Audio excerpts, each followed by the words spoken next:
चलो बेटा, अब आनुवांशिकता और जीवन के विकास के बारे में बात कर रहे हैं। आनुवांशिकता आप सबको पता है। आनुवांशिकता मतलब है लक्षणों का एक पीढ़ी से दूसरी पीढ़ी में वंशागत होना। ठीक है। अब आपको ये पता है आनुवांशिकता के कुछ नियम हैं जो ये बात को निर्धारण करते हैं कि किस तरह से लक्षण आगे वंशागत होंगे। चलो, वंशागति लक्षण, जो लक्षण एक वंश से दूसरे वंश में स्थानांतरित हो रहे हैं, हम उसकी बात कर रहे हैं। शिशु में माता पिता के मानव के सभी आधारभूत लक्षणों होते हैं, फिर भी ये पूर्ण रूप से अपने जनक जैसा दिखाई नहीं पड़ता है। मानव समष्टि में ये विभिन्नता स्पष्ट दिखाई देती है। मतलब आप आराम से अच्छे से देख सकते हैं कि आपकी शक्ल माता या पिता कि बिल्कुल एक जैसी नहीं है, कुछ ना कुछ अंतर है। मम्मी जैसी अगर आपकी आंखें हैं तो मे बी लिप्स आपके पापा जैसे होंगे। कलर बालों का आपकी मम्मी जैसा है तो बॉडी का कलर आपका पापा जैसे हो जाएगा। ठीक है, बालों का कलर अगर अलग है तो स्वतंत्र एक उदाहरण इसने दिया है कानों का। कान की जो पाली होती है बेटा, जिसे कर्णपाली कहते हैं, कुछ बच्चों के कान कुछ इस तरह से होते हैं, बॉडी से बिल्कुल टच होते हैं फेस की, है ना। और कुछ बच्चों के कान की शेप कुछ इस तरह से होती है बेटा, सॉरी, थोड़ा नीचे से ऐसे, है ना। और ये चीज़ बिल्कुल अलग होती है, ये ऐसे।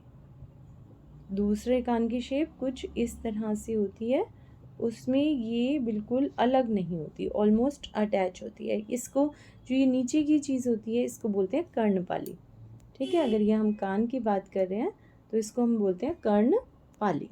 तो कर्णपाली जो होती है कई लोगों की स्वतंत्र होती है और कई लोगों की जुड़ी हुई होती है। आनुवांशिकता के जनक किसको माना जाता है, इनको याद कर लो भाई, ये बार बार पूछा भी जाता है। ग्रिगोर जॉन मेंडल ये आनुवांशिकता के जनक है, मतलब पिता हैं। इन्होंने आनुवांशिकता के बारे में जो बताया वो आज तक हम मानते हैं बेटा। ठीक है, अब आनुवांशिकता पे कैसी इन्होंने स्टडी की वो देखो। इन्होंने स्टडी आनुवांशिकता की किसके ऊपर की, मटर के पौधे पे करी। सोचो, मानव पर यदि ये स्टडी करते तो क्या होता, माता पिता से एक पहले संतान पैदा होती, इस संतान को पैदा होने में और बड़े होने में 20 साल लग जाते। सोचो, लग जाते ना। अब ग्रिगोर जी की भी साथ में उम्र बढ़ रही थी।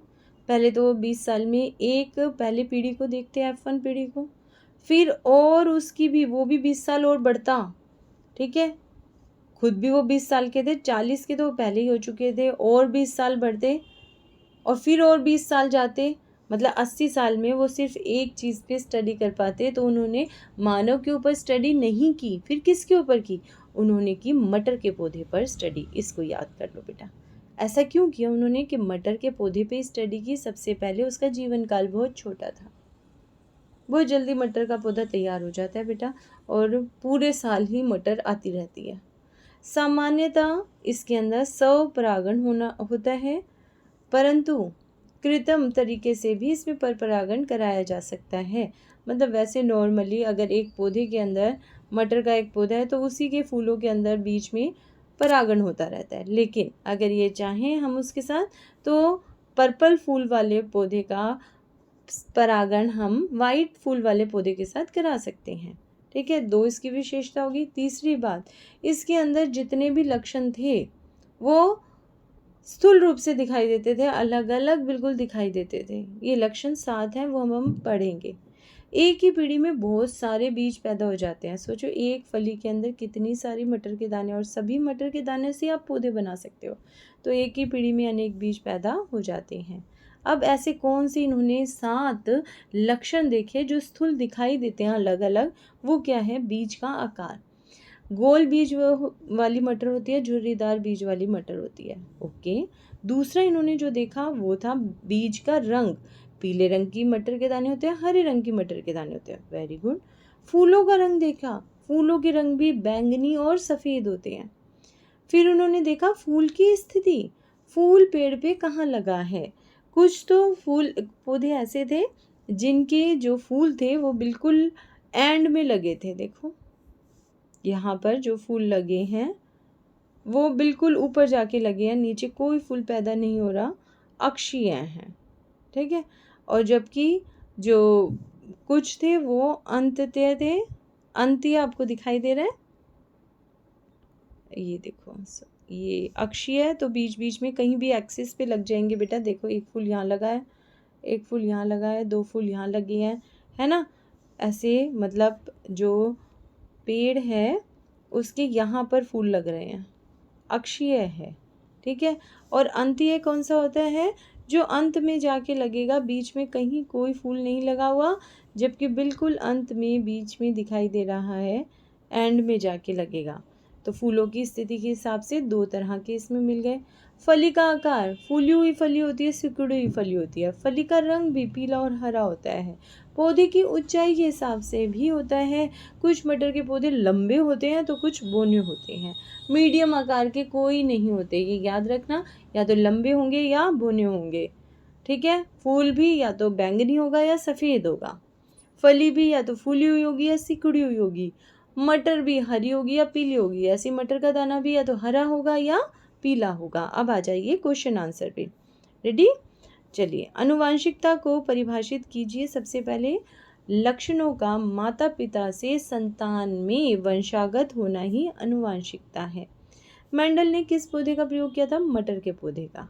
इस पौधे का वैज्ञानिक नाम जरूर कर लीजिए, इसका नाम है पाइसम सटाइवम। दिखाई दे रहा है आप सबको, पाइसम सटाइवम, ओके।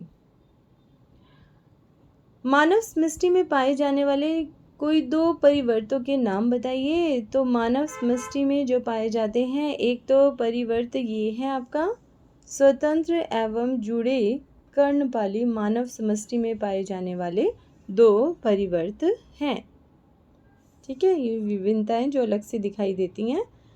कुछ मानव कान जुड़े हुए वाले होते हैं, कुछ मानव जो है कान के नीचे कर्णपाली अलग होती है। कारण बताइए, क्यों मेंडल ने मटर के पौधे को अपने प्रयोग के लिए चुना। तो ये 4 कारण थे, इनमें से कोई भी आप कारण तैयार कर सकते हो। सबसे पहले ये ज़रूर लिखाना है, इनका जीवन छोटा होता है मटर के पौधे का। इनमें स्वपरागण होता है, लेकिन कृत्रिम परागण भी कराया जा सकता है। एक पीढ़ी में बहुत सारे बीज पैदा हो जाते हैं और इसमें लक्षण जो हैं स्थूल रूप से दिखाई देते हैं मटर के पौधे में। तो हमने मटर के पौधे के बारे में, आनुवंशिकता के बारे में काफ़ी कुछ पढ़ लिया बेटा। तैयार रहना अगली वीडियो के लिए, इसको देखकर इसे याद कर लो। ग्रिगोर मेंडल आनुवंशिकता के जनक थे। अगली में हम पढ़ेंगे, जो अगली वीडियो होगी उसके अंदर हम आनुवंशिकता के कुछ नियम पढ़ेंगे। ओके बच्चों, thank you for watching. Like कर लो चैनल को और सब्सक्राइब भी कर लो।